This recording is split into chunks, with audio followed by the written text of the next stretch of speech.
Guys, welcome back to my channel. আমার নাম বৃন্দা সাহা। তোমরা সবাই কেমন আছো নিশ্চয়ই কমেন্টে বলবে।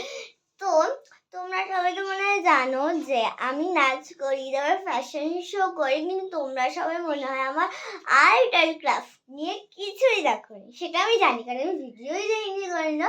তো সেটাই আমি আজকে দেখাতে চলবো। তো আমি সবার প্রথমে আমার আগেকার কিছু খাতার আর্ট দেখাবো, ভালো বাজে সব দেখাবো। সবার প্রথমে কিছু ক্রাফট করেছি সেগুলো দেখাবো। প্রথমগুলো নিয়ে চলে এসেছি। সবার প্রথমে আছে হলো এটা একটা ওয়াল হ্যাঙ্গার বানিয়েছিলাম। এখানে আমি উল দিয়ে সেট করে দিয়েছি পিছনে সেলো টেপ। আর এখানে এই বড়টা হয় মা হাঁস, এটা হয় বাচ্চা হাঁস, আর পুরোটা আমি ব্লু ফেব্রিক দিয়ে কালার করে নিয়ে ওই হলো একটা ব্রাশের উপর একটা ব্রাশ দিয়ে ছেটে ছেটে দিয়ে নিয়ে আমি ওরকম করে দিয়েছি। এটা আমি বানিয়েছিলাম স্কুলে, আমি যখন 5-এ পড়তাম। তো তখন ম্যাম বলছে যে নিজের ইচ্ছায় কিছু বানাতে, তখন আমি এই প্রজেক্টটাই বানিয়েছিলাম। তো ম্যামের তো এটা খুবই ভালো লেগেছিল, আর আমারও এটা খুবই ভালো লেগেছে। তো আমি এই ঘরে এটা টাঙিয়ে রেখে দিয়েছিলাম। এরপরে আরো অনেক কিছু আছে, ওগুলো নিয়ে আসছি। এই যে এটা আমি আমার মায়ের জন্য বানিয়েছিলাম। এটা কিসের কাপ বুঝতে পারছো তোমরা? এটা কিন্তু ওই হয় না, আরে মধু যে হয়, মধু যে এরকম একটা জিনিসের মধ্যে দেয়, আমার নামটা মনে আসছে না এখন, যেটাই হোক। তো ওটার মধ্যে আমি কালার করছিলাম। মা আমাকে বলছিল যে এটা তো অনেকদিন থেকে পড়ে আছে, তুই এত কিছু করিস, তো এটাকে কালার করে দে। তো করে দিয়েছিলাম। পরে আমাদের বাড়িতে তো এখন অনেক মানি প্ল্যান্টের গাছ, কাজের কাছে মানি প্ল্যান্টের গাছ ভালো লাগে নিশ্চয়ই বলবে। আমার তো প্রচন্ড ভালো লাগে, আর আমার মায়েরও খুব ভালো লাগে। তো আমি এটাকে পয়সার গাছ বলি, কাকে বলো না, ঠিক আছে? তো কেমন লাগছে নিশ্চয়ই বলবে। আর এটা মাদার ডেতে বানিয়েছিলাম, কিন্তু পরে এটা খুব নোংরা হয়ে গেছে, তো ধোয়ার সময় উঠে গেছে। সেদিক দিয়ে কালার করেছিলাম বলে। এমনি তখন তখন আমার কাছে দুটো কালার ছিল, হোয়াইট আর একটা যে ব্লুটা। এখন তো আমার কাছে হলো বেশি নাই, তো 8টার মতো কালার আছে, তাও একই একই দুটো দুটো করে আছে। তো কেমন লাগছে নিশ্চয়ই তোমরা এভাবে ট্রাই করতে পারো, খুবই ভালো হবে। আর হ্যাঁ, আমি আরো অনেক কিছু করেছি। যেগুলো যেগুলো দেখাচ্ছি সেগুলো সবই কিন্তু মানে আমি একবার একবার করে করেছি, বেশি করিনি। এমনকি তোমরা সবাই মনে হয় আমার কাছে একটু আলাদা আলাদা লাগছে, তাই না? কি বলতো, আমি চশমা পরেছি।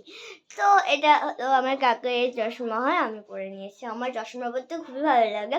ওটার জন্য অনেক সময় আমার মানে চোখটা খারাপ হয়ে গেলে আমি চাই সেটা। তো আমাকে একটা, তোমাদের জন্য আমার একটা প্রশ্ন আছে, সেটা হলো আমাকে চশমা পরে বেশি ভালো লাগে না চশমা খুলে? তো সবাই বলতে আমি চশমা খুলে দেখাচ্ছি, এবার চশমা পরে কমেন্টে লিখবে কোনটা বেশি ভালো লাগছে। তো এখন তো আমি চশমাই করবো। বাবা চলে এসছে আমার। এমনি হলো আমি যেগুলো জিনিস বানিয়েছি আমার মায়ের ঘরে রাখি, নাহলে আমার আমার যে ঘরে আমি থাকি ঘুমাই সেখানে রাখি। উড পেন্টিং, জানি দেখে মনে হচ্ছে না উড, কিন্তু এটা উড হয়। কিন্তু কেউ উড পেন্টিং করার আগে কিন্তু অল্প একটু নারকেল তেল বা অন্য কোনো তেল দিয়ে মানে একটু ভালো করে লাগিয়ে নেবে, তারপর কালার করবে, তাহলে একটু ভালো হবে। আর এখানে যে ফুলগুলো দেখছি, সবাই প্রথমে ভাবছি আমি এখানে একটা গোপাল ঠাকুর বানাবো, কিন্তু পরে পারছিলাম না বানাতে। ওটার জন্য পরে এই যে পিছনটাতে বানাতে যাচ্ছিলাম, পারছিলামই না। উলের ওপর পেন্সিলটা না দেখাই যাচ্ছিল না। পরে ভাবলাম যে আমার কাছে তো অনেক উল আছে, উল দিয়ে কিছু একটা করি। তো এখানে আমি কি লিখেছি বুঝতে পারছো? উল দিয়ে লিখছি। আর এখানে একটা পুঁতি লাগিয়েছি, দেখতে পাচ্ছ, মানে এটা উল দিয়ে কিন্তু। তো তোমাদের এটা কেমন লাগছে নিশ্চয়ই বলবে। আরো জিনিস আছে দেখাচ্ছি, দাঁড়াও।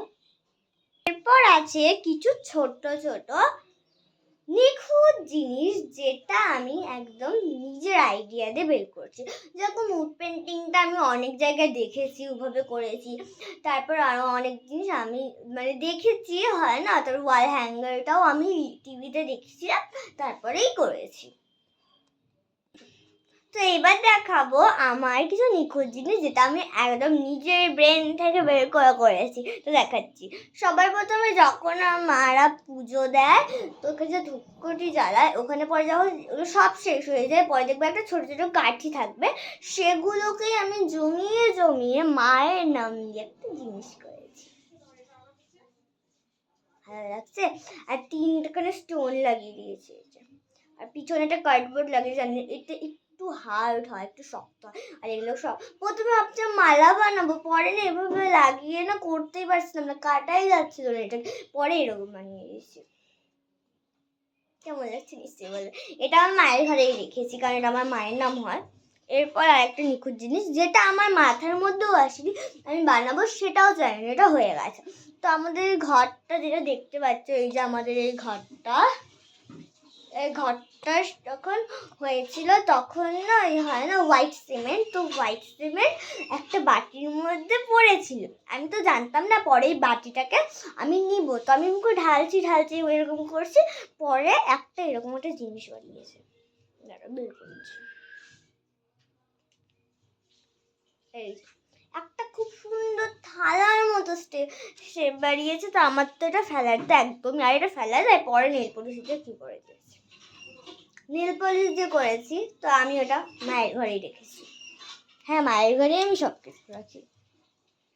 একটা স্কুল প্রজেক্ট দেখাবো, ফটোটা আমি পরের ভিডিও দেখাচ্ছি, কারণ এটা অনেকটা লং হয়ে যাবে নাহলে। এই যে আমাদেরকে বলেছিল যে একটা ফুলদানি বানাতে, তারপর টিস্যু দিয়ে ফুল বানিয়ে।